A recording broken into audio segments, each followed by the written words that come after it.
Baruch Hashem Yahweh. Blessed be the name of Yahweh.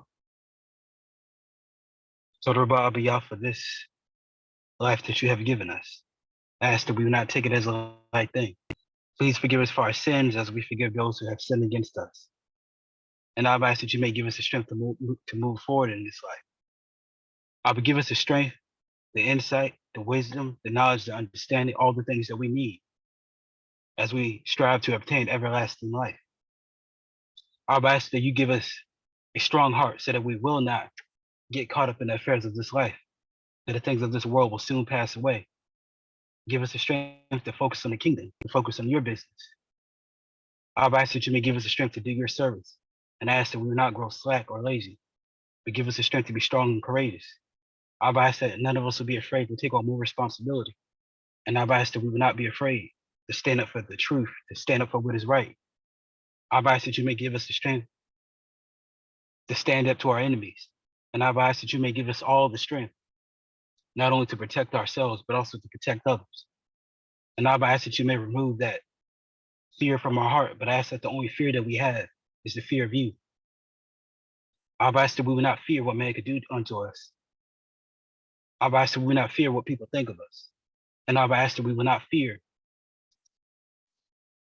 of the evil powers of this life. But I ask that you may give us the strength to be strong, to be courageous, to be set apart men unto you. I ask that you may give us all the strength to endure to the end.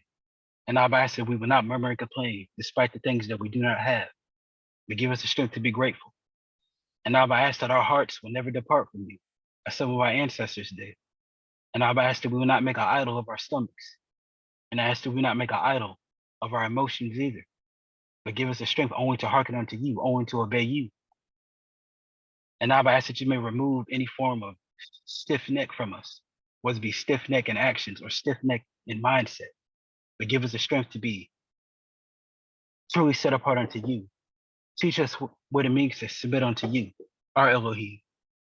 And I ask that you may forgive us for all the times when we put our way, we put our emotions before you. But we know that you are merciful Elohim, so I ask that you may forgive us, so that we may have an opportunity to repent and seek your face. And I ask that you may open up our minds, open up our hearts as we go into this lesson, and I ask that we will not just be hearers of your word, but we will be doers also. And I ask that you may strengthen the Akim on this call and those who are not on this call. Bless us and keep us far from all evil. And please preserve us as we continue to seek your face, as we seek everlasting life. Amen, amen, Selah. So be it. Selah.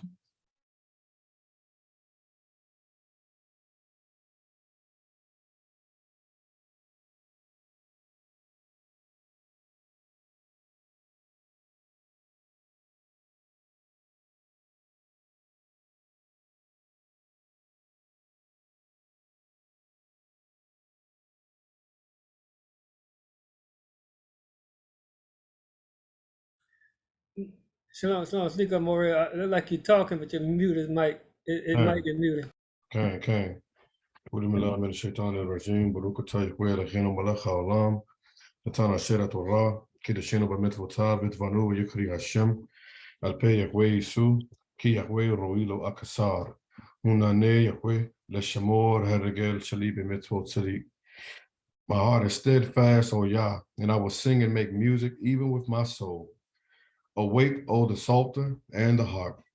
I shall awaken at the dawn, and I will thank you among the peoples. O Yah, I will sing to you among all of the regimes. For great above the very heavens is your kindness, and until the upper heights is your truth. Be exalted above the heavens, O my King, and above all the earth is your glory, so that your beloved ones may be released. Let your right hand save and respond to me.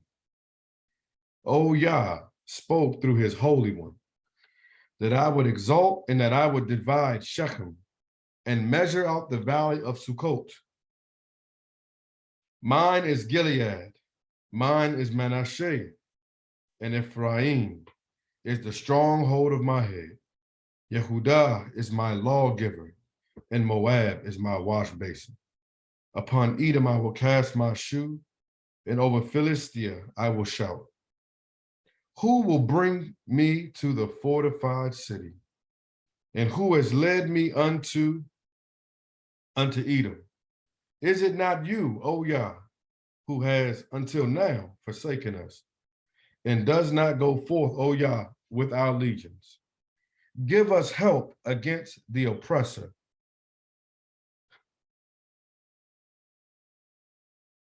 For the salvation of man is futile. It is through Yah we shall perform valiantly, because he, the man of war, will trample our oppressors. Tehillim 108. All right. So appreciate y'all again tonight. Total Rabbah to the Most High. Sincerely, total Rabbah to the Most High. Tonight, I wanted to speak to you all on something that I love to talk about all the time. One of my most favorite forms of worship is prayer. So tefillah. So I wanted to start by asking a couple of questions, do a little temperature check and see where we are on what we know about prayer. So what is the Hebrew or the Israelite tradition of prayer? Or is there a tradition?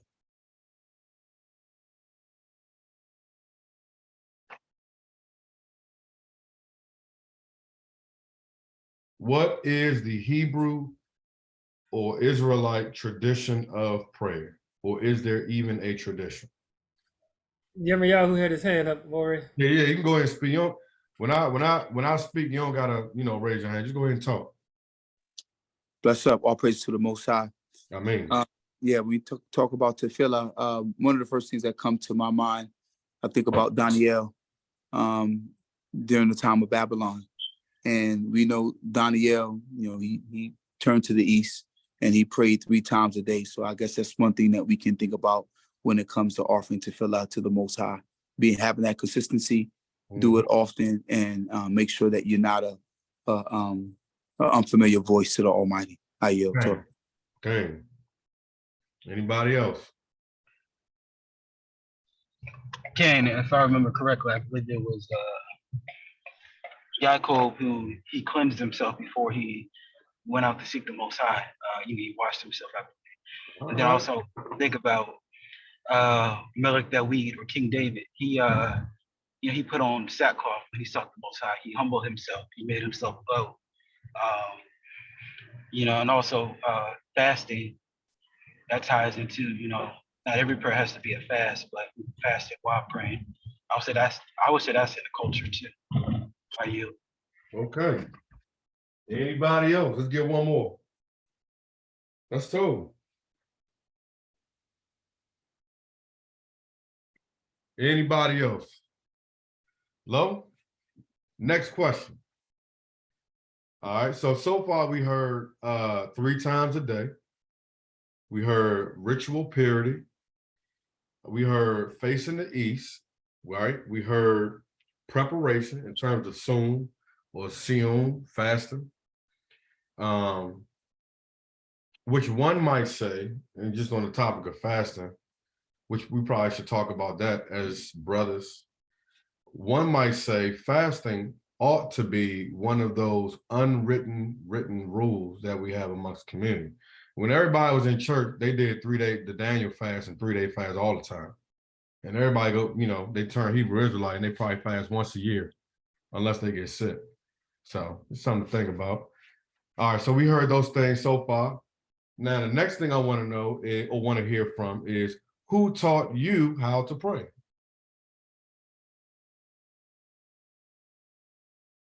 Who taught you how to pray?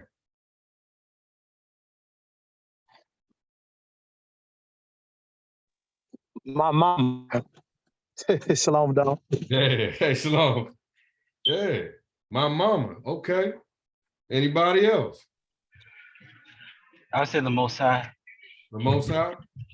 I want to remember the mama because the mama and the church mothers and the church fathers, I'm gonna just say that right, I'm gonna just put that out there. I don't care what nobody think. Back then they had something different. So that means something if they taught you how to pray. Now, if you're telling me that Joel Osteen or Juanita Bynum or somebody like that they taught you how to pray, then we be, Reverend Wright. All right, you said the Most High taught you how to pray. I can get with that. Anybody else? This is important because the key word in the question is taught, taught. So one might even say, where'd you receive your tradition from that allowed, I don't want to give it away, but where'd you receive the tradition of how to access the Most High? Who taught you that? Who taught you the way? Who gave you the address and showed you how to enter the coordinates and follow them? Anybody else? Watching my grandmother, Moreh. Okay. I would say some things, they came naturally. Like I remember one time I was new in the truth and something just was on me to say, wash myself. So I took a shower. I started trying to seek the Most High.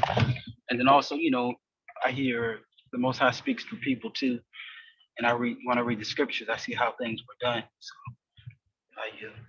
So You have an unction or an anointing from the Holy One of Israel.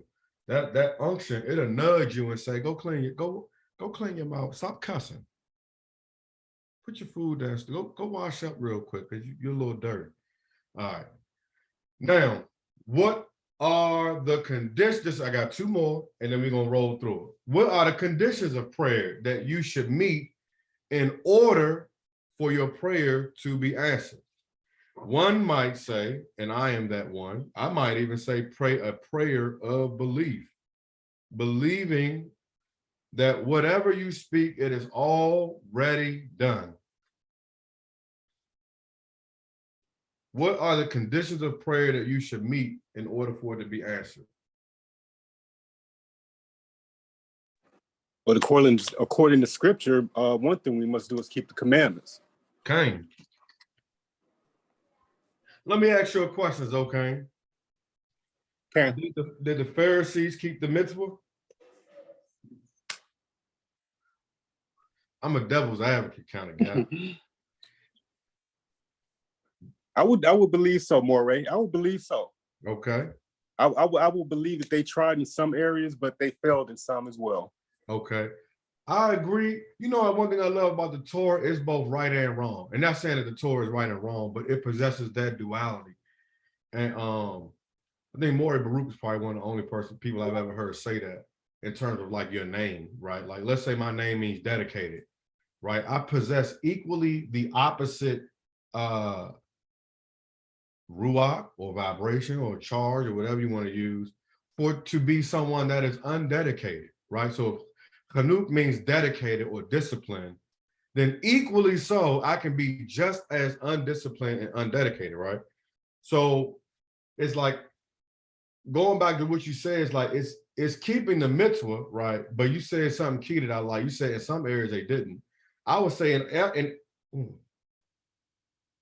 every area of the written law, they kept it. But then there was something beyond, like when I say written, I mean this, right? But there was something beyond the written law that was written, but wasn't written on them. And that's where they failed at, if that makes sense. Shalom. It wasn't written in them. Yeah, shalom. When it comes to the Pharisees and the children of Israel keeping the Torah, the Torah became something other than what Yah intended. So through man's comprehension and through man's manipulation of Torah to the people, it's not what Yah called it. It was a form of something that might look like it, but it wasn't it. So when you say, did the children keep the Torah? The real answer is no. Some of them came back along the line, like Ezra and some of the other ones, come back and say, oh, we've been doing it all wrong all this time, and rent their clothes and turn back to the way that it was intended. But the people still manipulated it and made it what they wanted to do and it's not the Torah any longer.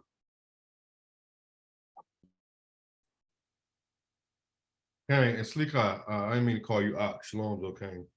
Always good to hear your voice. Hey, I'm still a brother. Yeah, just an older brother. You know what I'm saying? Kang, I like that. I like that. And I still will agree and disagree. I wholeheartedly agree. But I still would say that, well, you know what?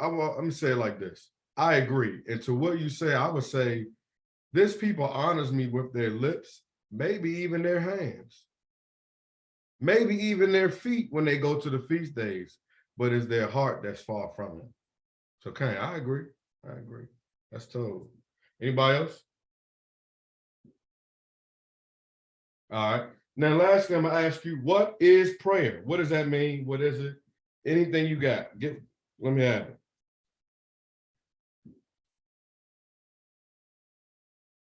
What is prayer? What is it? Reflection and supplication of your heart. Reflection and supplication of your heart. All right. So let me give a precursor to that. Everything else you can answer in free form. But this we're gonna do MLA format. I need it indented and double space. So when I say what is prayer, I want you to be very specific. Like if somebody walk up to you and be like on the street, man, what does prayer mean? And you be like, oh, it's a supplication of your heart. You know, be very specific and pointed in what you're saying. So I want you to rephrase your answer. I think you got something more in you anyway. You know, you gotta watch you, bro. You wiser than what you be giving us. You know what I'm saying? You got a lot up in you. Most High with you. What is prayer?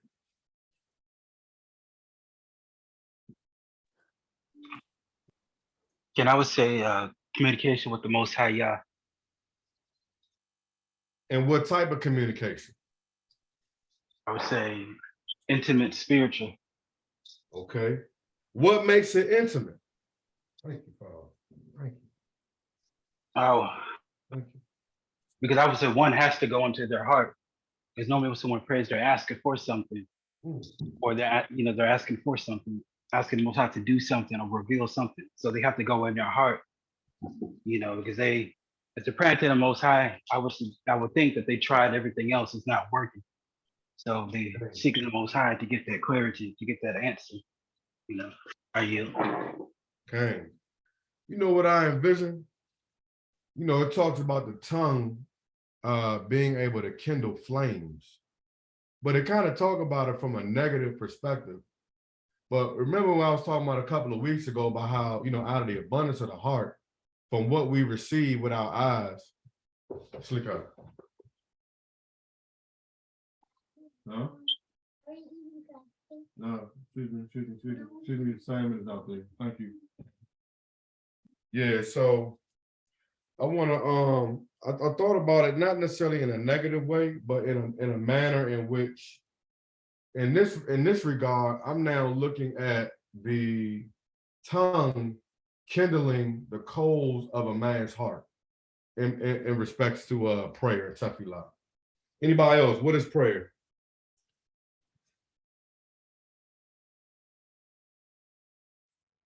I would say a request, a petition to the Most High. When I say that, I mean we petition a request for the Most High help. Let's just say if you battle any type of spiritual warfare and spiritual battles, we asking the Most High for help to get you through there, help you with that battle or that spiritual battle that you fight within yourself. Or you asking for protection of your family, of friends. You're asking the Most High to assist, because we know He is the healer, all healer. He's the protector, all protector. That's my definition of prayer. Amen. That's told. All right, cool. So we're gonna get into prayer, right? First, I'm gonna set some pretext. I'm gonna roll through this, and again, if anybody wants to know, just let me know. All right. So one of the first conditions, it has to be ritual purity. Okay, just as in any other of our traditions, we read about the ritual purity and cleanliness. You have to maintain a high level of kedushin. One of the things that we talk about in our tradition is called a netilat yadayim. It's a blessing of the hands when you wash your hands before prayer. Other people might call it wudu. It's a cleansing. We also call it a mikvah, right? A mikvah. The other thing we look at when we're looking into prayer, and I'm going to roll through kind of the first part so we can get into exactly what is prayer as a pretext. These are some of the elements to prayer. Okay, do we just pray anything? Do we make up our own words? What words do we say or use when we pray? Our tradition is it's really split between two forms of prayer. And I even do it at times myself, right? We often confuse supplication and prayer. A supplication is when you use your words. That's typically kind of what we do, and we call it prayer. In Arabic, they might call it dua. They might call it a dua or petition. Versus tefillah.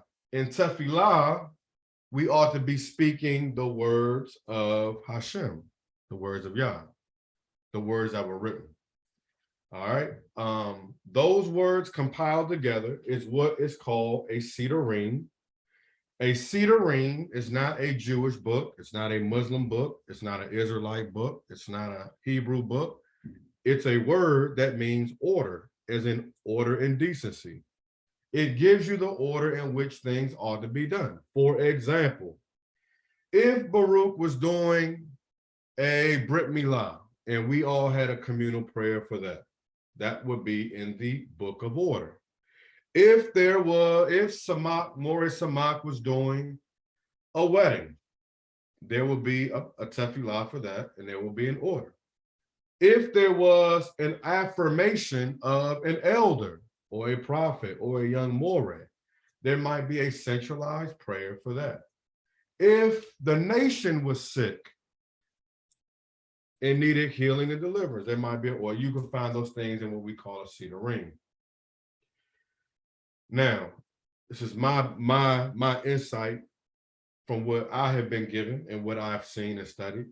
One might use the established sidurim, or one might be led to create their own sidurim for their home. Might be something to think about. All right. The posture during prayer. In the Israelite tradition, there are at least three main postures in which we use or utilize during prayer. These are not mechanical. These things are done in adoration and in recognition of the holiness or Kedushin of the Most High Yah. There is standing in the presence, there is bowing at the name, and then there is prostration before a Holy One of Israel, such as when you read about the prophets whom found themselves in the presence of the Most High, and it says that they fell flat. Well, they fell flat in prostration. In Adon brought up Daniel. Daniel is very famous and notable for his forms of prostration and adoration towards the Most High as he faced the Qibla towards the east. All right.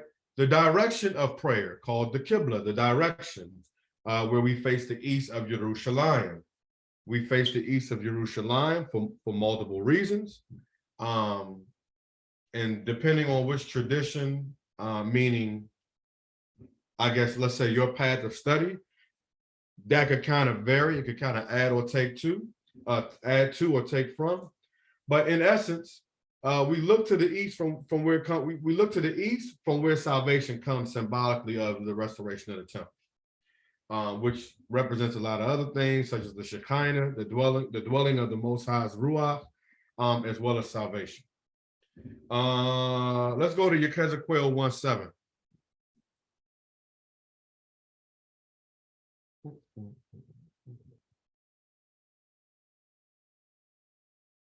Ezekiel 1:7.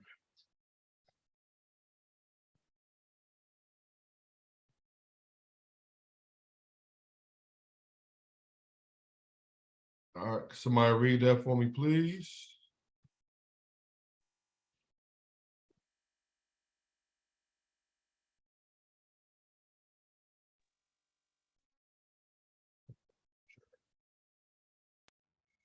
I'll read that, Moreh. Okay, total rabah. Ezekiel chapter 1, verse 7. Their legs were straight, and the soles of their feet were like the sole of the calf's foot, and they sparkled like burnished bronze. All right, now can you read Tehillim 95 and 6 for me? Okay.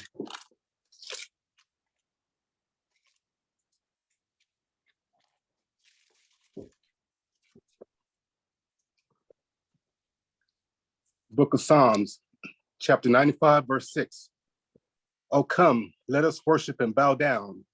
Let us kneel before Yahweh, our marker, our maker, Salakia.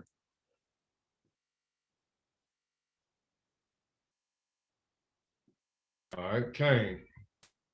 And next, well, I'll hold that one for last. All right, now the attire, right? The attire. I think that there could be a study on that too. I think we talked about it years ago. About, years ago we used to have we used to have garments, right, where we had the name of the Most High embroidered on it. We all have them.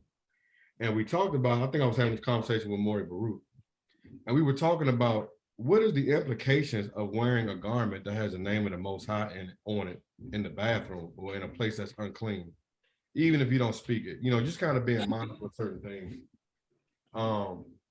However, your attire, normally we will wear a talit, always when acceptable, or when possible, have your zizits on as well, and your head covered, I guess, depending on what you believe, what camp you might be with.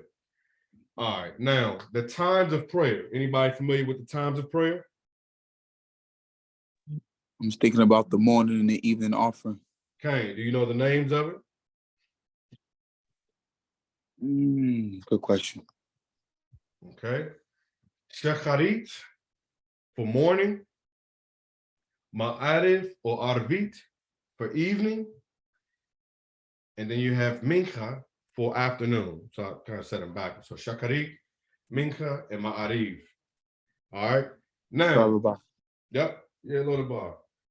So there's a couple different ways people look at it. So one of the ways that I look at it is that these 3 times of tefillah are given. Slick, give me 1 second, y'all.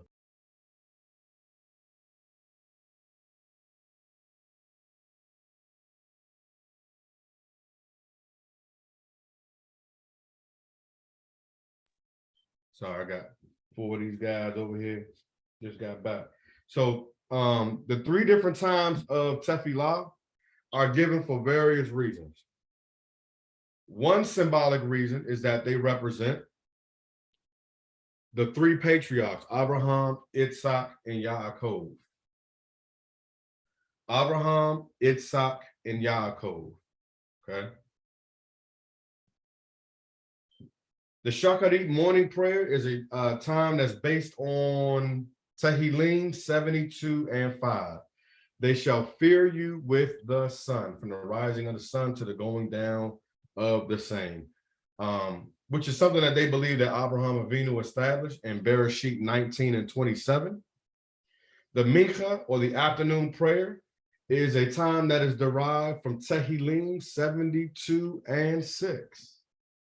So a lot of times when people say, oh, that's that Jewish stuff, a lot of stuff is not as Jewish as it has scriptural origins, and we might be missing aspects of the culture, aspects of the tradition, or aspects of the symbolism which help tie things together and form a cohesiveness amongst the brethren. So Mincha 72 and 6, and he shall descend like rain upon mown grass, like showers that water the earth. All right, and then Ma'ariv or Avrit, the evening prayer, comes from Tehillim 141 and 2. Let my prayer be set forth as incense before you, the lifting up of my hands as an evening sacrifice. This mentions that the evening prayer was also established by Yaakov in Bereshit 28 and 11. Okay, 28 and 11. Now, in addition to that, here are some other things that one can do called a musaf. It's called an additional prayer, which we see in Bamidbar 28, 9 through 10, and 29 and 39. These are all Torah and Tanakh references for these terms. The structured prayer, the musaf, which is additional prayer, and the Ne'ilah, which is a concluding prayer. One might even say like a Kohanim Barakat, the Ibarecha Yahweh V'Yishmerecha. And then you have Tahajjud, which is based on Tehillim 119 and 62. The Tahajjud, for those who might be familiar with Islam, is not an Islamic thing, right? It's a word that actually means night prayer, and is shared by both Israelites, specifically Sephardim, Mizrahim, which were the Yehudim that came out of the Iberian Peninsula, the Moors, down in the Northeast Africa, and then over to the west of Africa, majority of them sold into the transatlantic, as a point of reference. Now, the main thing I kind of want to focus on in getting into what is prayer is kavanah. Can anybody tell me what kavanah is? Or niyat? Kavanah in Hebrew, niyat in Arabic. Or kavanah, depending on how you pronounce it. Does anybody know what kavanah is?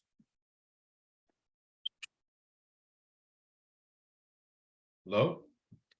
Kavanah is intention. It is a crucial element in the prayer of one who is doing service and duty to the Most High, where they are making their intentions proper towards him and purifying anything in them that is unclean, and maintaining the highest level of Kedushim. Kavanah is not only intention, but it is a very crucial component of the prayer, as it states in Devarim 6 and 5. And you shall love the Lord your God with all your heart, with all your soul, and with all your might. The word used for heart in Hebrew is levavavka, which some of our sages have interpreted as referring to one's inner self or the mind. This verse has been taken to suggest that one ought to focus their mind entirely on a loving, living, and everlasting Elohim as they approach their prayer. There's something that I read in the oral tradition. I think I shared it with a few people. It states that the tradition was that when a man used to approach prayer or approach the place of prayer, that he would tarry at least 30 minutes in order to cleanse himself mentally, do a mikvah of the mind and a mikvah of the heart and a mikvah of the nefesh, the same way he does a mikvah of his body and washes his body in water. They say when a man approaches the place of prayer, be it the Bet Knesset, be it the place of prostration, be it, the assembly, whatever it is that you call it, they say they wouldn't just hop out the car and walk right in there and be like, Shabbat Shalom. Might have just got finished arguing, might have got finished listening to some unclean music, might have got finished with their thoughts wandering. They said before they would even enter the building, they would allow themselves to tarry 30 minutes and purify themselves so as not to taint or tarnish the tefillah that will be coming forward to the Most High, which is a type of offering, a type of olah, by the way. Another reference is found in 1 Samuel 1 and 13. Hannah, as she was speaking in her heart, but only her lips moved, but her voice could not be heard. This verse or this pasuk describes the prayer of Hannah, the mother of the Navi Shemuel, peace be upon her, as it is often cited as an example of what intention ought to look like and how one ought to focus during prayer. The concept of kavanah is further developed, where one of the Ravim from our tradition, he stated that intention or kavanah was all about the service of the heart, and that in fact, proper service of the heart on Shabbat and in prayer it is as if he has fulfilled all of the mitzvahs. Emphasis on this peyutim or this verse in our tradition can be traced to the rich cultural history of Israelites as they traveled through Africa, especially those in Moorish Spain during the Middle Ages. It's a little bit of history. So while not directly mentioned in the Tanakh, the use of scripture is considered highly important in maintaining intention because these words are thought to be the authoritative words of the Most High Yah concerning various themes such as yearning, repentance, the Yirat Hashem or fear of God, the love of God, which also stimulates an emotional connection to the prayers being recited. It should be noted that the concept of kavanah is not just about understanding the words, but also the prayers, but it's also about cultivating a mentality of devotion, humility, and integration. It is a mindset that turns the recitation of prayers into an act of divine service. I said last week that when your worship is absent-minded, it only becomes a habit. But when your habits are mindful of Hashem and your thoughts are constantly directed towards him, then your habits become worship. Kavanah in the Derech HaKiddushin, or the way of holiness, and Niyat are common themes, and the sincerity of attention or direction of the heart when performing religious duties, particularly in prayer, is of the utmost importance. Niyat, which is another word for intention, refers to one's heart or refers to the act of one's heart doing an act of worship. The purpose or intention behind an action, or particularly a religious action such as prayer, fasting, or giving alms. This concept is foundational in the Israelite belief. Okay? Now, I'm going to give you a Pardes understanding or breakdown, at least from what I have in my notes, of tefillah. All right, so in both Hebrew and Arabic, the words for prayer carry very significant meanings and connotations. So let's look at it. Pashat, the literal interpretation. The Hebrew word for prayer is tefillah. It comes from the root word palel, which, anybody know what that means? The root word palel?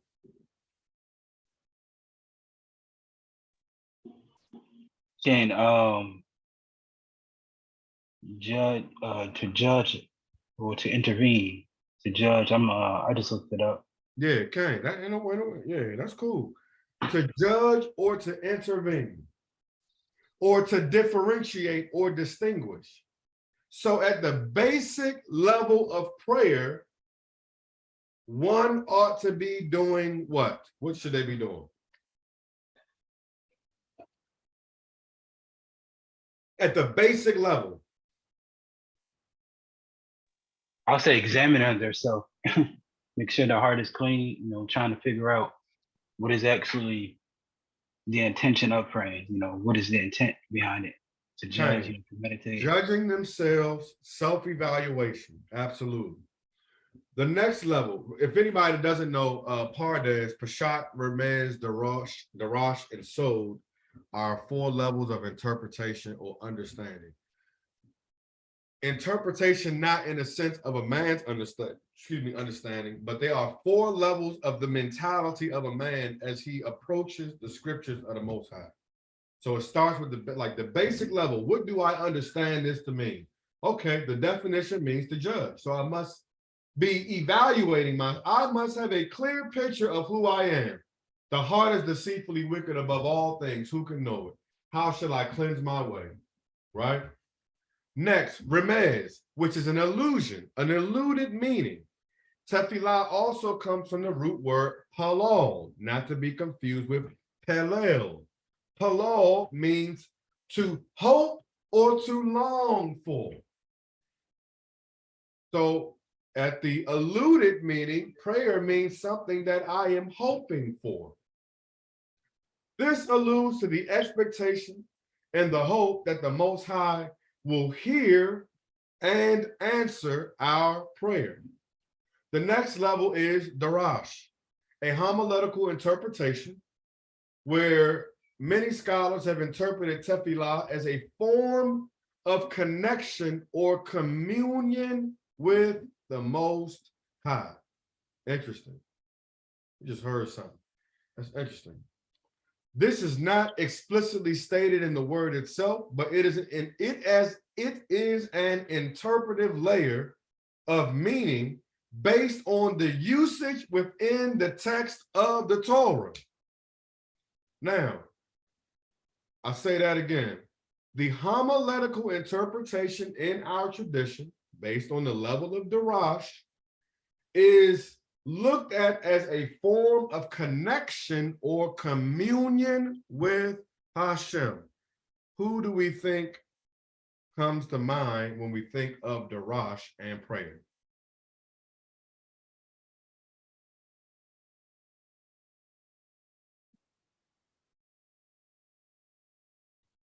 Who comes to mind out of the Tanakh when we think of a communion with God or with the Most High? King Dawid. David. I like that. King Dawid. Who else? I like Going that. back, I'm going back to Daniel. Daniel, okay. I love Dawid, but I wasn't thinking about him though. But I agree with both of those.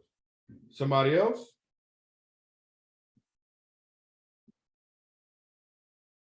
Go ahead, Shlomo. Okay, Shlomo, Abraham. Abraham, love that one. I would agree to that one. One other one though that was very notable. Moshe. Moshe. Moshe spoke with the Most High what? Panim el Panim. Panim el Panim. Face to face. Now, the thought I've had that I heard was, do most people reach the Panim el Panim? I know the Midrash, which I could really not care about. Well, not even that. It doesn't say that. Their tradition says there'll never be another prophet like Moshe. He's the only one that spoke to him face to face. Okay. I wonder if most people even hit the level of the rock or even hit the level of remez. That's a good question. Because the remez level means to hope. And I would say, do you even reach the level where you expect an everlasting, all-knowing, all-powerful creator to move at what you say? Oh, Father, we pray that you remove this sickness. Do you believe that?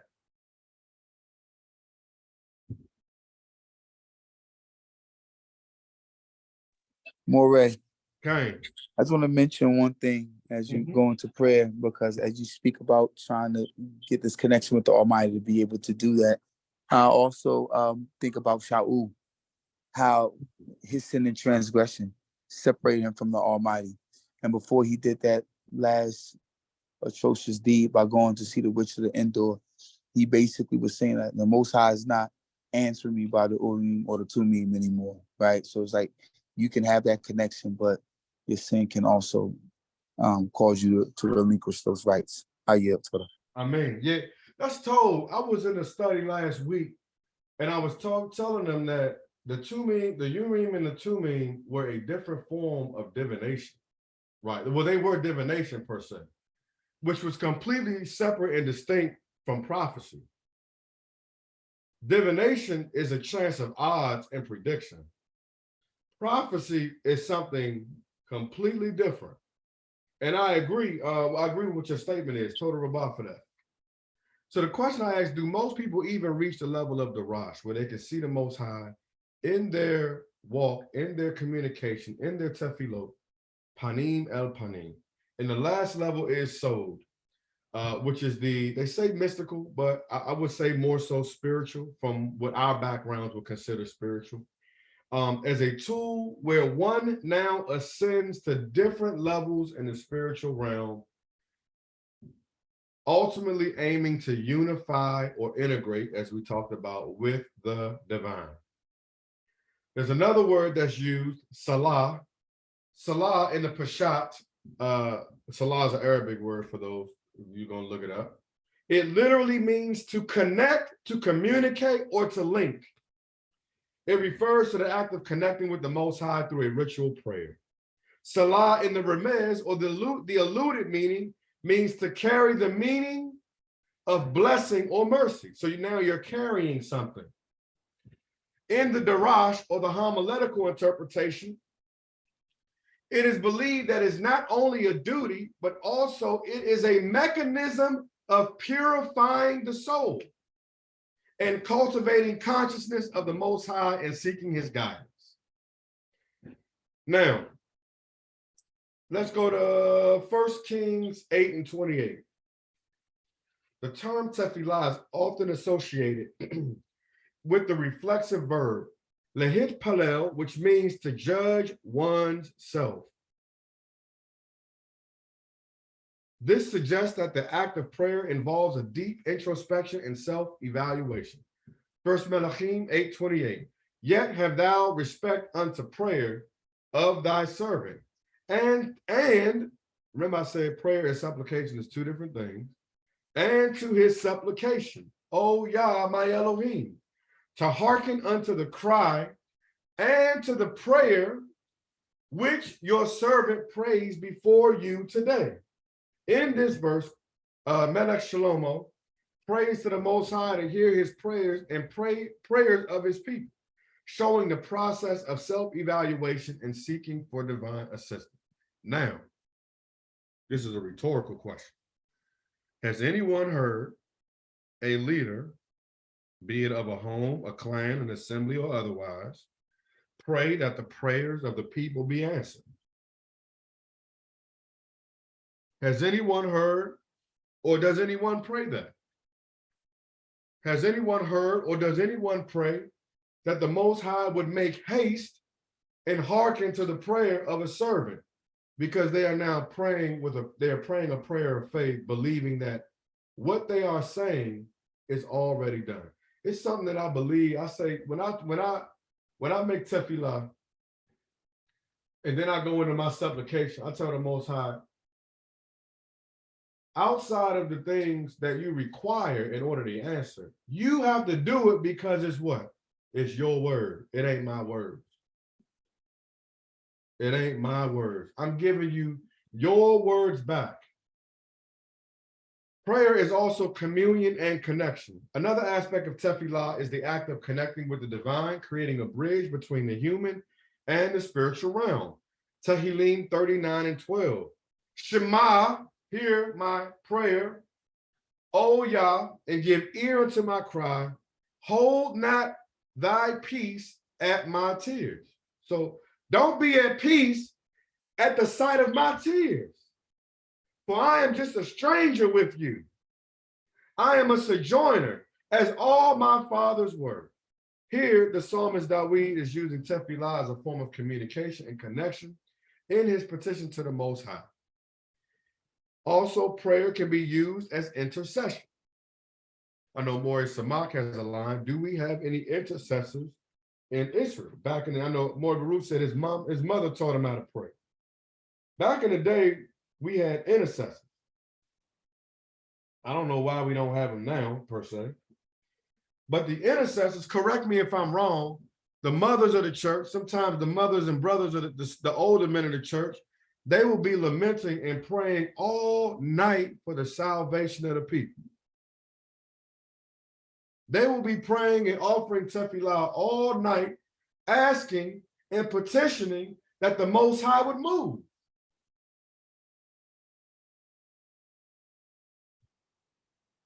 They would pray a prayer that was so real and tangible to them, they had no other expectation except that the Most High Yah was going to do what they asked. Now, sometimes it seems as though we pray as if we have options. I pray that you would heal them, but just in case you don't, then we're going to do this. Well, we're going to leave that one there.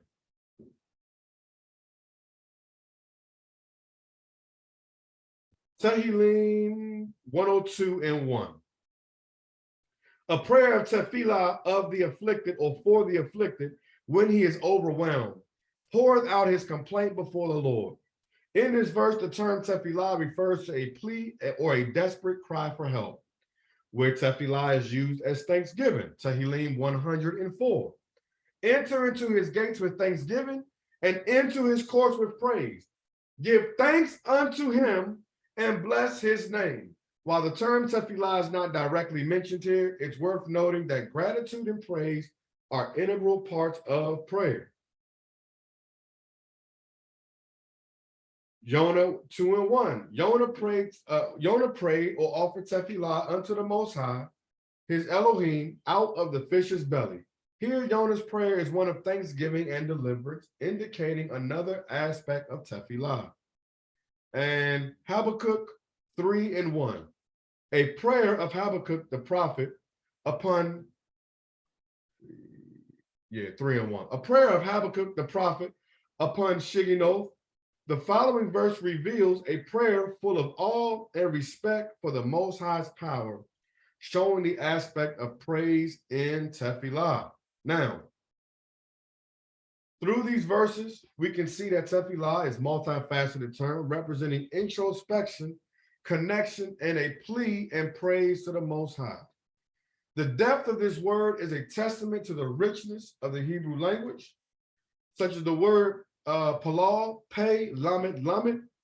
It provides the foundation for the word tefillah, and the Hebrew trilateral root means that they are composed of 3 consonant letters.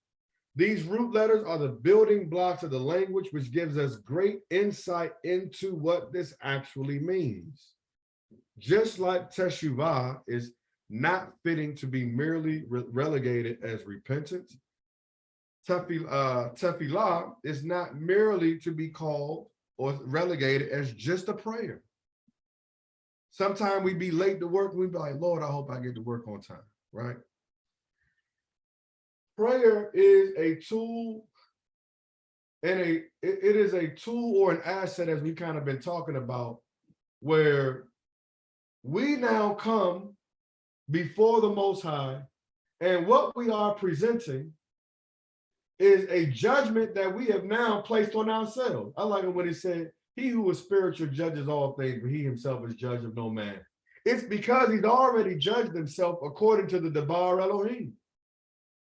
He has already aligned himself because he has chosen not to look to the left nor to the right. He looks to the Shamayim from which cometh his help. He's already judged himself and can expect the answer to his prayers because he cries aloud and he spares not. In order to offer a prayer that the Most High will move on, I believe that it takes stillness, an unparalleled level of kavanah or concentration. It takes purity. It takes purity. There was a saying that in the last days, a man shall approach the Knesset. In the last days, a man shall approach the Knesset. And not even 80% or and 80% of the prayers will go unanswered because of the conditions of the heart. In the last days, a man will approach the assembly or the Knesset, and 80% of the prayers will go unanswered because of the conditions of the heart. When this root word palal is transformed into the reflexive, it becomes lehit palel, literally meaning go judge yourself. Judge yourself. This is the word most commonly used to describe the act of prayer in Hebrew. This introspective dimension implies a process of self-examination and reflection. The critical aspect of prayer in our culture emphasizes the importance of to thine own self be true. And that is the probably largest block or adversary to our prayers. You're not even being true to yourself. We talked about a couple of weeks ago. Do you even believe yourself when you look in the mirror? When you throw the garments on? When you say these things about who you are and what the nation is and what you expect of the Most High, what is the expectation that Yah will move on your behalf? And the reason that, and this is probably like a intro to probably what I end up speaking on, most high willing if nobody else speak, to get more in depth about tefillah, because there are people dying, there are people sick, there are people hungry among us, even in our own families. And if we have nothing else, his grace is sufficient for us. What expectations do we have for us being the vessel, the chosen seed of the Most High, but there's still sick among you? There's sickness among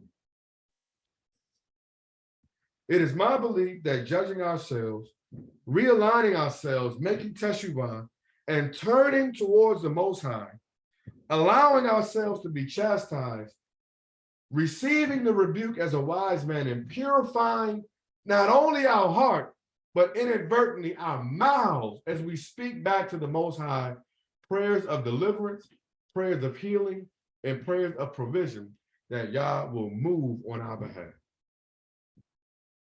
Through this exploration, the root Pei Lamed Lamed, tefillah is more than a simple conversation with the Most High. It's more than throwing up your hand. It's more than reciting a couple of words. But I look at and I'll go on a limb and say this, that what we, when you listening to that song and you feel it all in your being, you feel it with all your heart, all your soul, and all your might, and it make you start moving and it start invoking images of where you were when you first heard that song. I would say that the Tehillim are our version of that. That is what it should do. And that is what it was from its inception. When we offer tefillah to the Most High, even when we recite the Tehillim, it ought to engage the faculties of our heart, of our soul, and our might, and even remind us of the day of our salvation. With that, I'll close. Again, this was an introduction to prayer. And a couple of the topics that we covered through here are the times of prayer, shacharit, right? Mincha, ma'ariv, morning, noon, and night, in respect, honor, and veneration of the three patriarchs. We covered ritual purity, making mikvah, wudu, cleaning yourself, washing your hands, whatever it is that the Most High leads you to do. We talked about the proper garments for prayer. I would not pray before the Most High in my underclothes. I would not wear garments with the Most High's name in unclean places. We talked about preparing oneself, tarrying for 30 minutes. Don't got to be exactly 30 minutes, but getting oneself prepared in the mentality of one that is now presenting an offering and sacrifice to a true and living Elohim. Because ultimately, the way in which we engage Yah is how we envision he really is. I taught a lesson a couple of years ago about the two Yahs, the Yah, the scripture, and the patriarchs, and the Yah people serve on their own volition. And then we got more in depth with tefillah, talking about kavana or niyat, the intention that one ought to have and make concerning prayer. Because there is an expectation that he's going to move on your behalf. And then we ended with the actual grammar side of it, lehit palel, dealing with the triconsonantal root, palel and palal, which means to judge, to look inside oneself and to self-evaluate, which leads us to the understanding that the first thing that I ought to pray is a prayer of transparency. Woe, I am a man of unclean lips, and there is blood on my hands. I have gone astray. Who am I that you're even mindful of me? But I know that if you teach me your Torah, I shall know it and observe your precepts. If you clean me and make me whole, then I know that I shall be whole. It was not I, but it was you who prophesied that the dry bones through your servant would live. You gave this prescription. And now I'm asking you to make haste. You give the Most High back his words, and it is my sincere belief that that is what he delights in. The integration of the mind or the heart with the Most High is in becoming like him. And as we know, imitation is the highest form of flattery. With that, total rabah to the Most High Yah, may the words of my heart and may the words of my mouth and the meditations of my heart be acceptable before the Most High Yah. May we all have gathered even a shekel of a metri of more understanding than what we had prior to concerning prayer.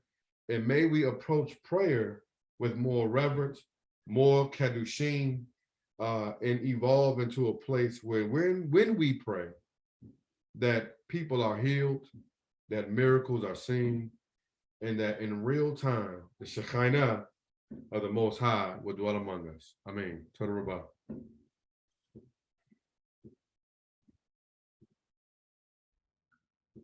Hallelujah. Told bless him, Moreh.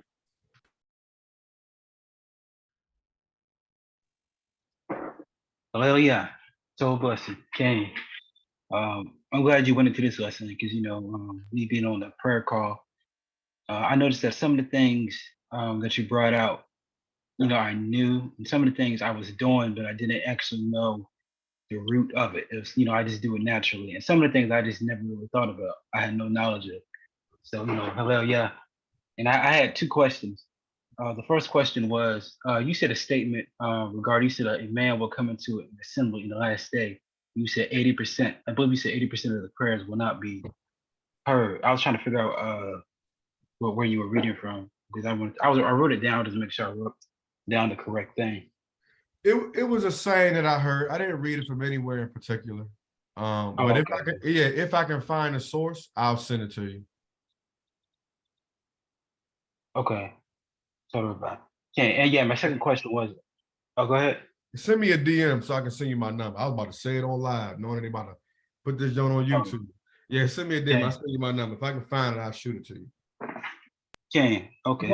Moreh, if it's all right with you, I'll send you your number. Yeah, that's told. Yeah, you can do that. Okay, total. Sorry. Oh yeah, my last question was kind of I think someone already asked in the chat. You said something about notes.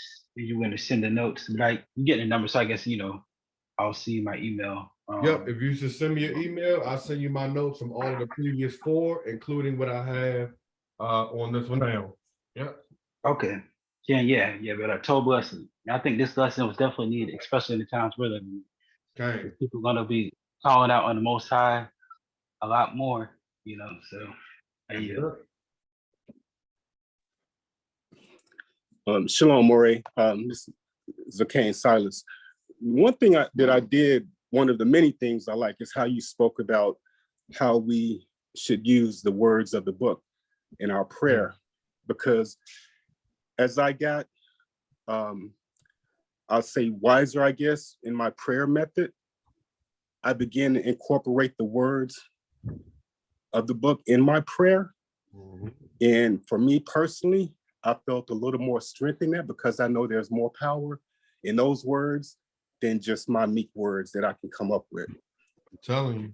So when I incorporated those, man, it kind of like, it helped me to build a prayer. I mean, it was like laying foundation, finding scriptures that said exactly what I wanted to say, going boldly before the throne, not being feeble-minded or afraid, but boldly,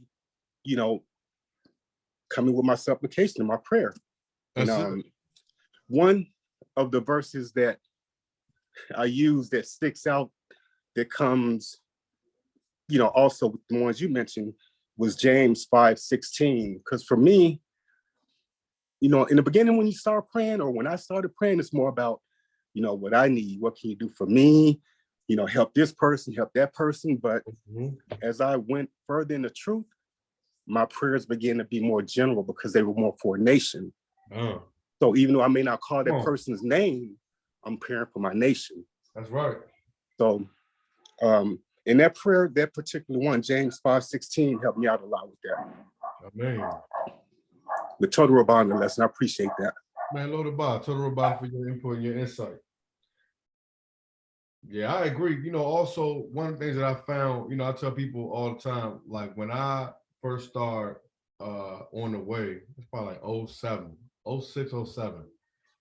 And I was, and I told y'all before I used to cross out everybody's name when he did something for, right? I would commit myself to memorizing a Tehillim a day.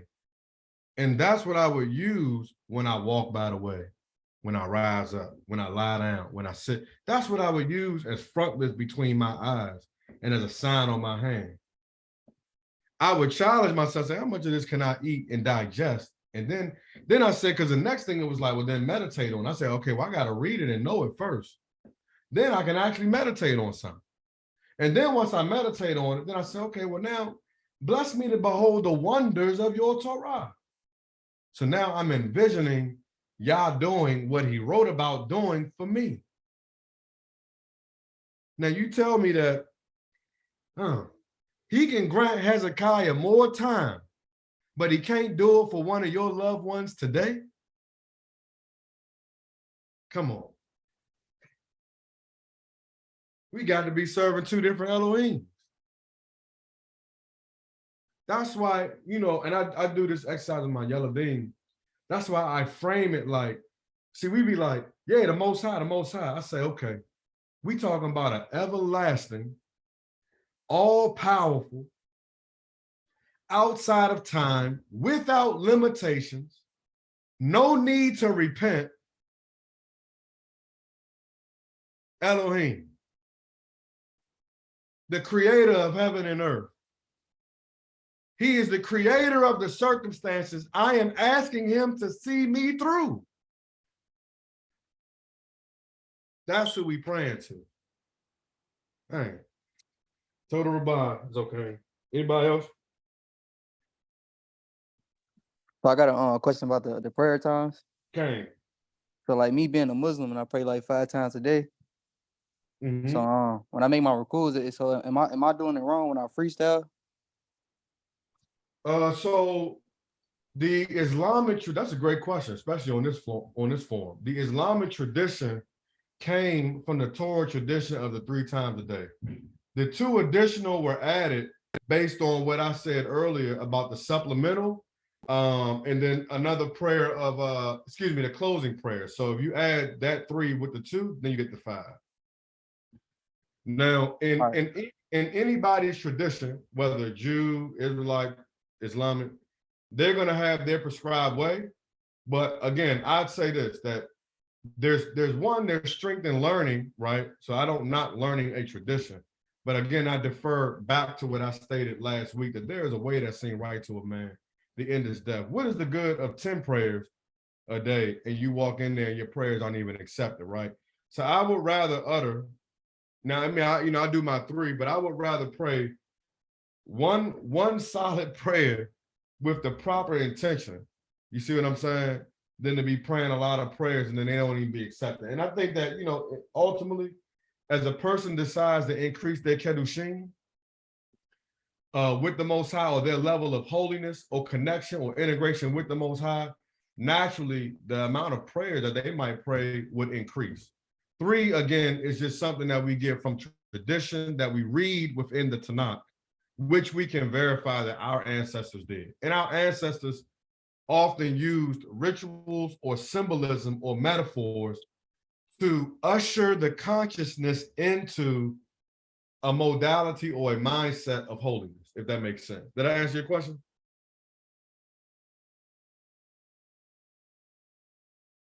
Okay, I hope I answered your question. Yeah, I appreciate that. All right, okay, load the bar. Anybody else?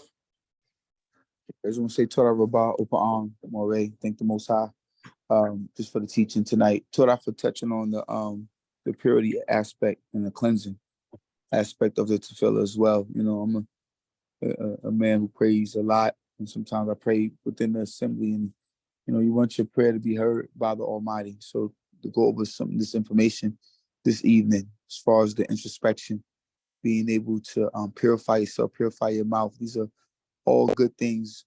Hopefully the Most High will accept our tefillah. And I also think about, you know, the Kohen Hagadol, you know, and that Hayom Kippurim, when the time when he goes to not only pray for the nation and offer his prayer before the Almighty, but before he does that, he has to do a prayer for himself and his household first. So it really hones in on the fact that within yourself, as you mentioned, be true to yourself, be an individual with your, and be intent with your prayers that, I'm praying to the Creator, glorify him, or sincerely, I'm praying on the behalf of someone who needs healing, who needs help. And we hope that due to our righteousness and live in a certain way before the Almighty, that it will be acceptable.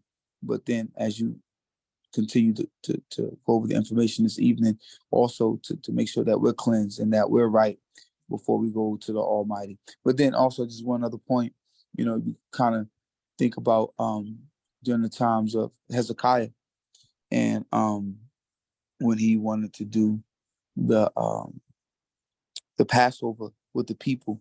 At that particular time, a lot of the Leviim, the Levites, and the Kohanim, they were not cleansed properly, and they still went forward with their prayer and their worship. But because of the intent behind what he was doing, how he really wanted to turn the people back to the Almighty, and so on and so forth, how that was accepted. So I think intent is very important, but then we also have an obligation to make sure that we're cleansed and we're right before the Almighty. So Torah Rabbah for the teaching.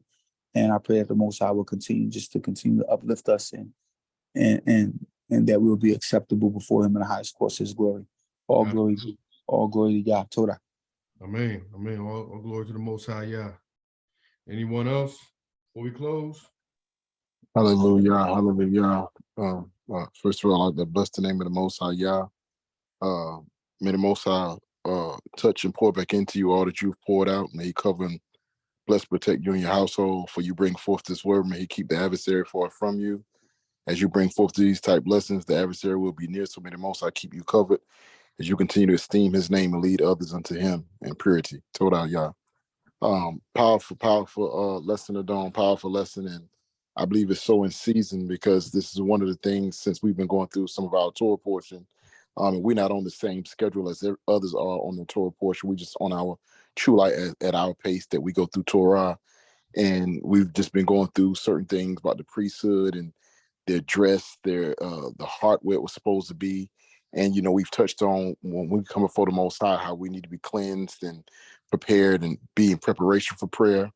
I've also been letting them know that, I will soon be going into a lesson on Tefillah. So you already started to hear, which is Gadol Tov, Hallelujah. But you touched on some key points. And I just want to kind of go back to the beginning when you were just asking your questions. And I want to keep silent to the end. And you was asking about what is the Israelite traditions or customs or, manners of prayer? Is there any, And what I want to say is there are from our forefathers, but today in society amongst us, we don't really have that discipline. And that's something that needs to be reestablished. We can all quote where it's from in the text. Mm-hmm. However, are the schools of thoughts, our households, our individuals actually applying it? So we can say, yes, some of us are, you know what I mean? But I'm saying as a whole, there is no sadar or no order as you brought out. And so many times we are judging what others do when they're having a discipline. And as I've been covering at the Knesset too, lately, the Most High has been giving me the word of consistency, staying consistent. And when you was asking what is prayer, and then you explain what prayer is from supplication or intercession, and praying back the words of the Creator or the words that our forefathers have already spoken and prayed, those are the examples. That is things for us to learn. And there's power in those things. It's also a consistency. Therefore, like when you said about the different times of prayer, different prayer hours and the different prayers, that is a discipline. And that discipline draws you closer to the Creator so that everything's just not unorderly or disorderly or no discipline. So these times, the type prayer, the what scriptures are you praying? And I think it was one of the elders mentioned that he started praying the words of the scriptures. That's the example that our forefathers showed. Come on. We look at things that they were going through. They would, especially Moshe, when you see Moshe and, Moshe would call the Most High's words back to him. Right. Pretty much all our forefathers, they called the Most High's words back to him. So that's an example that we see. That's an example we should apply. And so I just thought that was a Gadol Tov, very good information that you brought out, and we need to start exercising that discipline. I do want to get with you later as something that you, me, and some of the other Morim have talked about, and I do think it's time for us to put it in play, put it in action, I should say, put it in action um, for us prayer times and having someone host prayers at certain times for those to call in, because the next thing you asked was one of the other things you asked was who taught you how to pray. And hopefully for the majority of us, it was our Imam or Abba or Imam, our parents, because as a child, they teach you how to pray, they show you how to pray, so on and so forth. So definitely that. And of course we all know that with anything, it's always the creator first and foremost.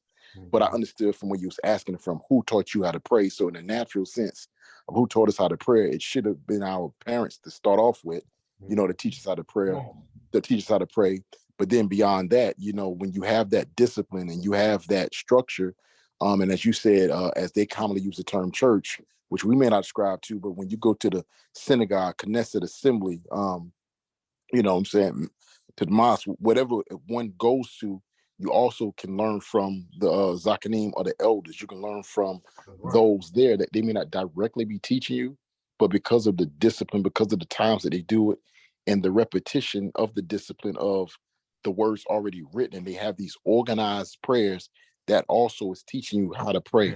So in closing for that particular segment of what you asked, so when you first asked that question, I was a praying man for a long time.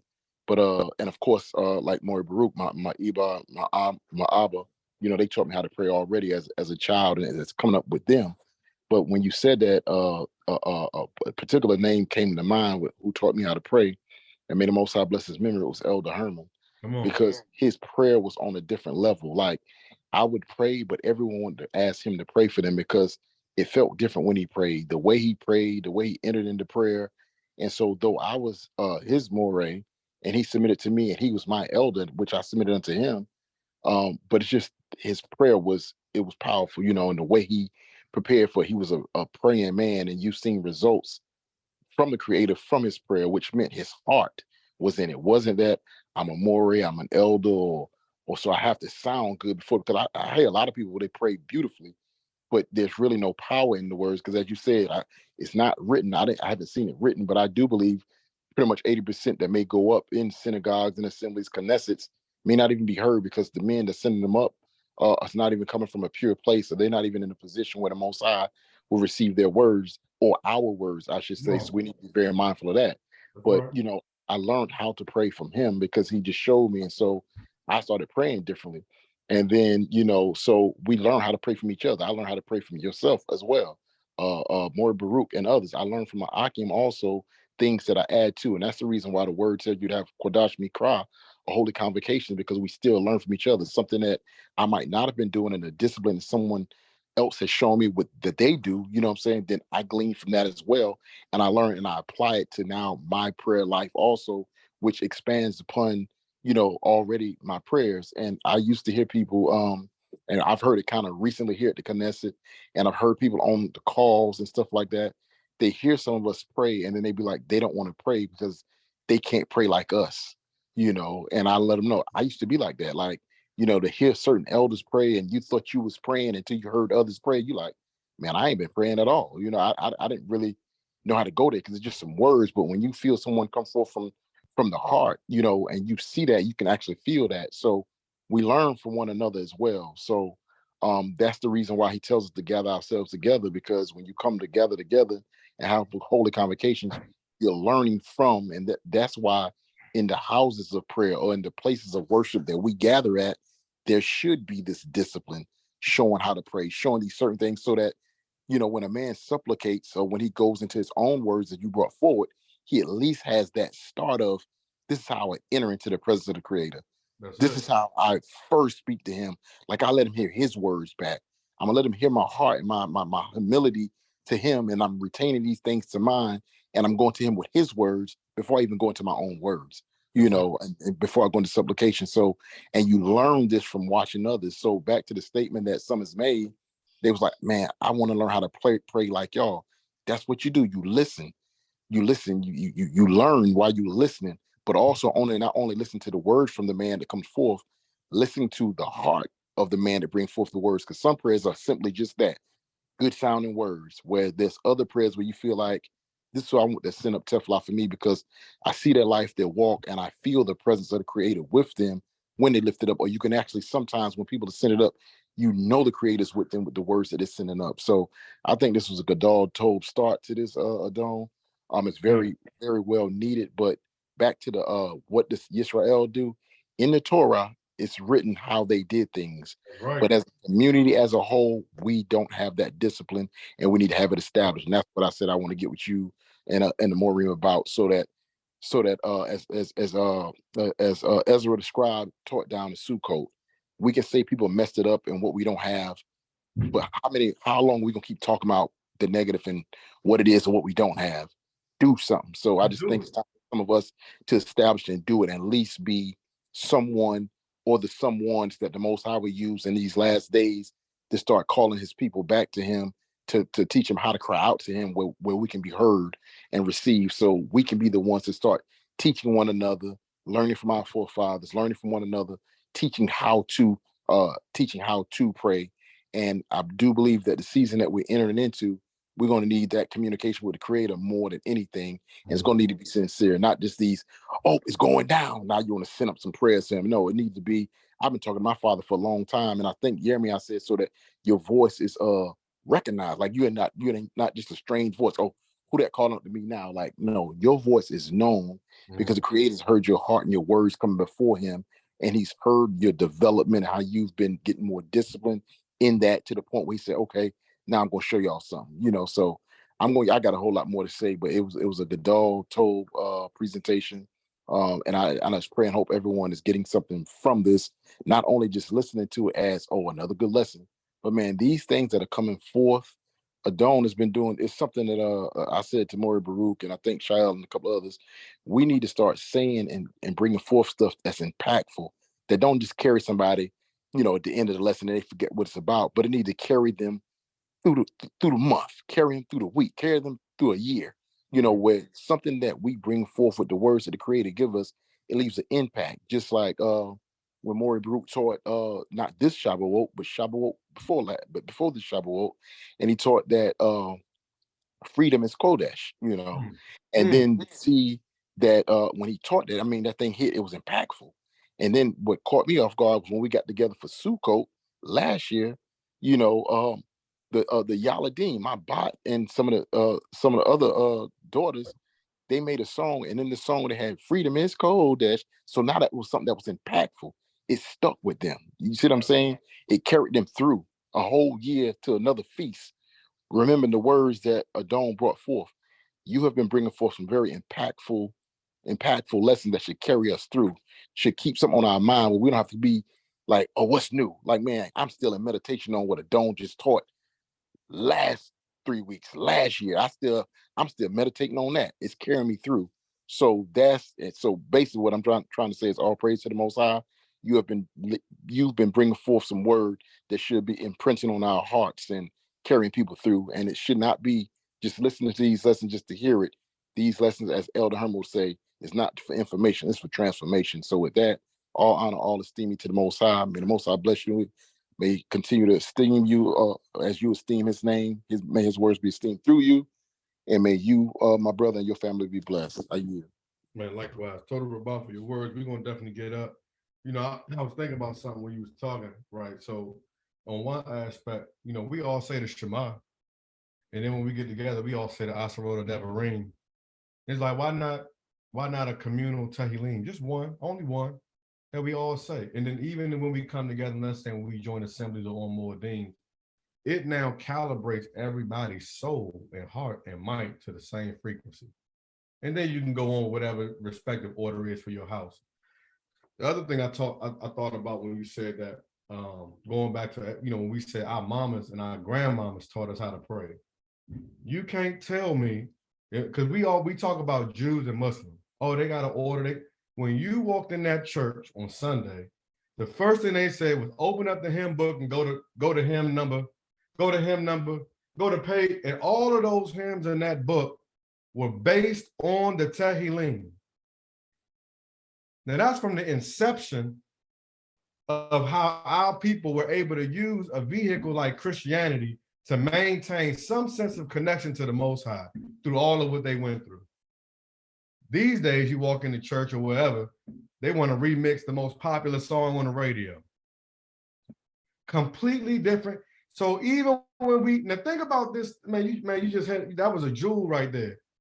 When people ask you, well, how do you know you're a child of Israel? I say my ancestors prayed the Tehillim.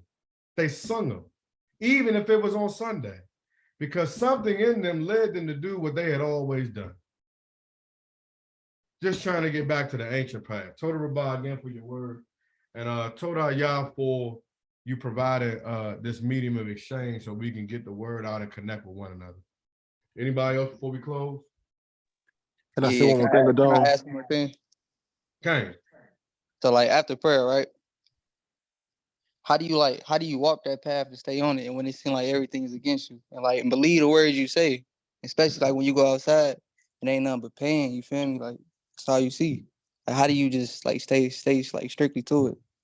Okay. In Devarim or Deuteronomy chapter 6, right, when we recite the Shema, it talks about when you rise up, lie down, then it goes forward to say, keep it as frontlets between your eyes. And it's something that I had mentioned on one of the previous lessons.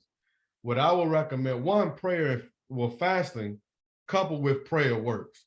So if there's something that we're seeing where the environment is greater than what we are trying to invoke or what we desire from our heart based on what the word says, I will go into a state of fasting and ask the Most High to, one, help purify and cleanse me. But I would try to at least commit myself, like he talked about with discipline, to memorize, and let's say one verse, one Tehillim, one psalm, right? And keep that on your mind and keep that in your heart as you move throughout the day and focus. And this is a precursor too, since it's going to be shared on YouTube. We don't have to be hard on ourselves. The Most High honors effort. He honors effort. He honors a little with all of your might versus a lot without any of your heart. So it's like when you first start learning to ride a bike, you have to start with the training wheels. You can't just go to the mountain bike and enter into the race and be competing. So I would just say, be patient with yourself, be diligent, and make your vow to the Most High and just stick with it as best you can. And the thing is that one of the misconceptions about righteousness, no matter what path you think you choose, this for anybody, is that people think that their righteousness is what grants them access. It is the intention in the things that you're doing to become righteous or to be righteous that then the Most High turns and says, I'm going to meet you more than halfway. So he'll fill in the gaps. We only need to put it in with all of our heart and make sure that the intention with which we are doing things is always to keep him on the front of the mind. And I guarantee things will shift. It will shift.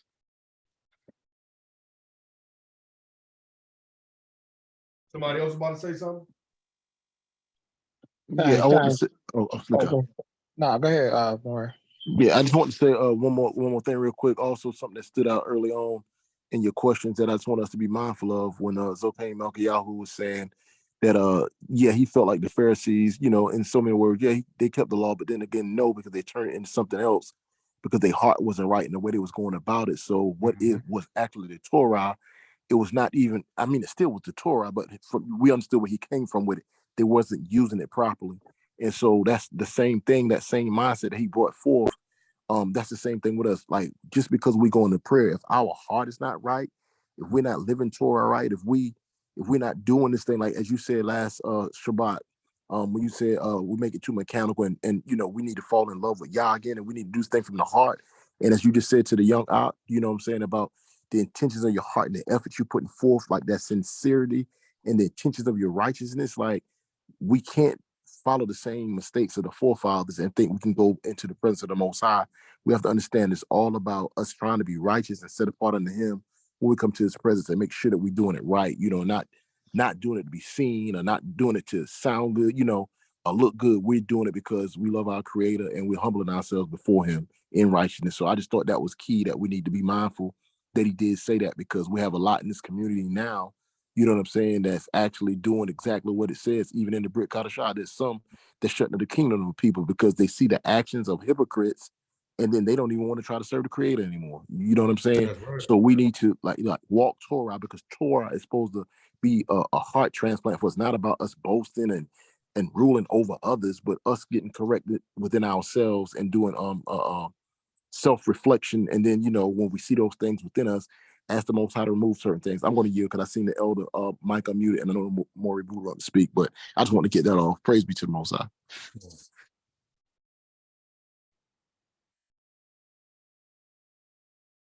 My mic, my mic was unmuted, but Moreh Shamak, you hit the point on the head. I'm afraid that when we hear these lessons, that we got to make sure that prayer is not nothing that we do that needs a whole lot of beautiful words, because for some of us, prayer means to stand up there and to say things elegantly and beautifully in front of people. But Yah's not interested in that. Yah's only interested, let's go back. The words came out of her, she mumbled the words, but nothing came out of her mouth. The people didn't hear nothing she was saying. That's what Yah honors, because he knows it's coming from the heart, and you're not interested in pleasing the people, you're interested in pleasing him. And this is my fear, because we want to stand in front of people and pray like other people. So we sound like other people, so we please the people's ears and not what Yah wants us to do. So prayer don't have to be long, drawn out, and beautiful. It just have to be something that's from the heart to Yah, that Yah honors. And I yield. Okay, I mean. All right, I just got one more question, just one more. So, should I just leave the Quran alone? Cause it sounds like the Quran ain't it. I say seek the Most High through that Torah, and then just a point of fact from a historical perspective, that is based on, regardless of what people believe about, religion origins and stuff like that. That is based on the Torah. So if you have a foundation in the Torah and then you end up reading the Quran, it's going to end up leading you right back to the Torah. It's going to remember the book that was given to the people of old. Remember the words that were spoken before this. Remember, so then you read, it's like, well, what words? Well, you got to go eat this book up first and let that be your foundation. And I guarantee it'll make you whole. But I can get with you offline with that. All right, appreciate it. Hey, little bit. Told y'all for your life, my brother. Khenuk, I definitely took some things from it, reminders, also building some pillars, some foundations to build upon. One thing that come to mind is in the book of Yeshua, it says all our righteousness is as filthy rags. And I like what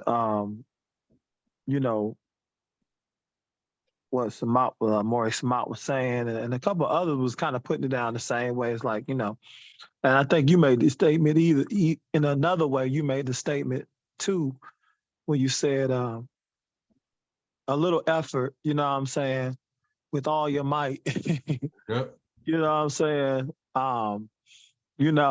Versus, a lot with little heart. You know what I'm saying? Okay. It's just like, what you think is righteous and what you think you're doing, that can be filthy rags in the sight of the Most High, because it's not really with, I remember going and pray at times, and I didn't even really know what to say. I just had to stop. You know what I'm saying? Have you ever been so into the situation or something where you just like, well, you didn't even want to pray? That's right. I've been there. Points and times I didn't even want to pray. I didn't want to pray about the situation. So tefillah is a point of humility anyway. It's a sign of being humble, but it's also, yeah, it's a sign of humility. You know what I'm saying? And at times it can be humiliating because you can think that you're supposed to know this already, or you're supposed to be able to do this, or you're not supposed to be in this situation. So to have to humble yourself and pray about it, it can put you in a place. Only thing I would even add to what my brother was saying that Yah gave him was, that word pilal means to judge, meaning to judge, And I always asked, a few years back, I said, what is a judgment? What is that? And I think we had boiled down to a judgment is a decision. Come on. So when you go to tefillah, you need to have, it's two decisions that are being made, or two judgments that are being made. The one concerning yourself, because you have to judge how you are, what your heart, what your real intentions are. Before you even go ask, you have to examine yourself. And then you're asking for a judgment from the Most High. Yah, will you heal my brother? Will you bless me? Will you keep me? If you will protect me, you're asking for a judgment. And so when you're asking him, who is the king of all things, who is the father of all of us, you're asking for a judgment. You're asking him to weigh this matter, make a judgment for me, a favorable judgment, right? But so what happens when you don't get your prayer sometimes? It was a judgment. It was a judgment. He said, nah, I don't want you to have that. Or that's not the way I'm gonna do it. And then that's what we have to go back to what my brother Moreh Canute says. It's my cane or my grace is sufficient. That's how the Hebrew boys could go down and say, he's able to deliver us from this, but if he doesn't, come on. If he chooses, if he judges the matter and says, nah, y'all gonna die in the furnace, they say we still not, because we made a judgment that we gonna only bow to you. So, that's the only thing, if I had to add something, that's the only thing I would even say, it's two judgments being made here. You got to make a decision, and then you asking the Creator to make a decision. So, all praises to the Most High Yah for, as everyone has said, Moreh Samat was saying, like, these are some good, heavy, and even sometimes fundamentals is heavy. You know what I'm saying? It's like sometimes the foundation, because we ain't never really had no foundations. I would say the righteousness of our Christian foreparents is what got us here today. Think about that. That's hard for a lot of people to swallow. Rabbi Matthews and all of these guys were Christians, but they would believe in holiness. That's what they believed in, holiness, which got them to learning who being being holy is what leads you to the truth. You got to separate yourself. You're not separating yourself, which is what set apart means. Then how can you if you're not separated, that means you're in with the crowd. The large crowd is headed to where? Where the multitude of people are, where the multitude of words are. What it says, sin is inevitable. Think about this stuff. Where the multitude of whatever, it's problems usually. So they believed in holiness, which is what led them to learning who they were. The revelations of them being Israelites, which is why a main reason why we know who we are today. But we so quick to put our mouths on things that we did not ordain, we didn't put in place, we ain't got nothing to do with it. So, told y'all for this. I definitely gleaned from it, my brother. May the Most High bless you and your family, your household, you know what I'm saying, give you more, you know what I'm saying, and all of you brothers on this line. Appreciate you. Okay, likewise. To the Rabbi, dog.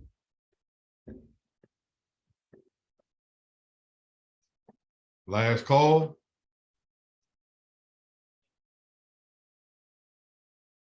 Okay, Jeremiah, can you close us out in tefillah? If you're available, no? Okay, I'm available. To the Rabbah.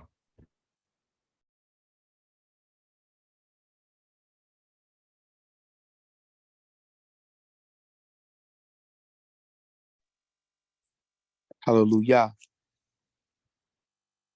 Rakata. Rakata. Ya Elohim.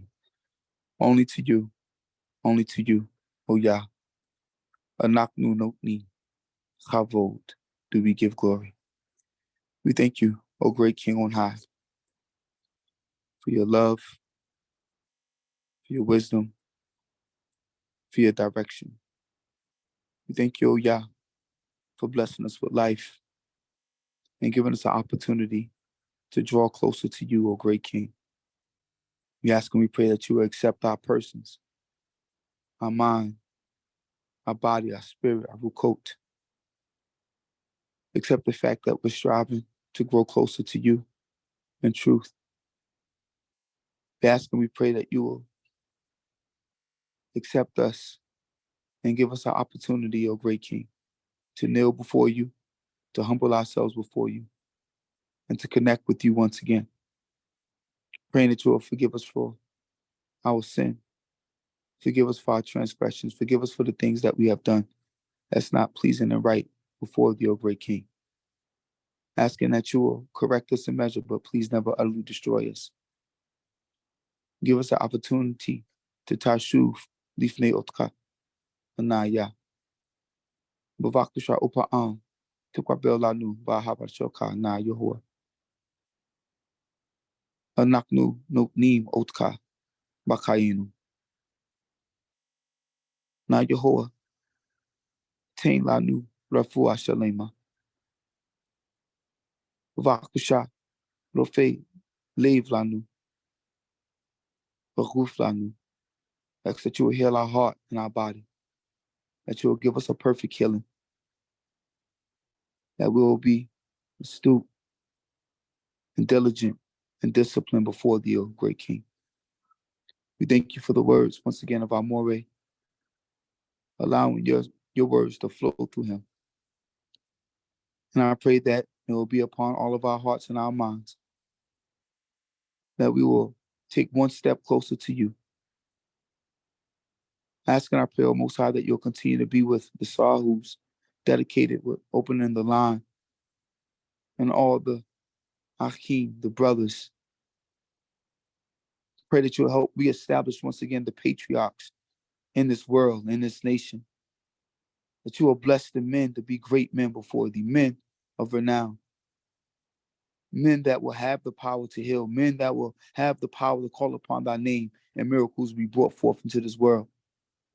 I pray that you will bless the men to be a great representation of you, that we'll glorify you with the words that we speak, but most importantly with our actions and our deeds. Bless us to constantly be mindful of those less fortunate, those in need, O great King. And if it's in our power to give back and to help, that we will have the heart and the desire to do so. Asking, I pray that you will bless us to lead our households in righteousness as we lean upon thee, and our Nashim lean upon us, and our Yeladim follow our lead. Baruch atah, Yah, bless you, O Yah. Baruch Hashem, show Yehovah, blessed be the name of Yehovah. Or Baruch haba, Bashem Yehovah, and blessed be he or she that may come in thy name. For thou art great, highly to be praised. Mizrach Hashemesh wa'ad mevo'o, from the rising of the sun to the going down of the same. Blessed be thy name forever and ever. Hallelujah, hallelujah, hallelujah. Selah. Man, Hallelujah. Hallelujah. Let it told. Yeah. Hallelujah. Love you, Akim. Lalatov.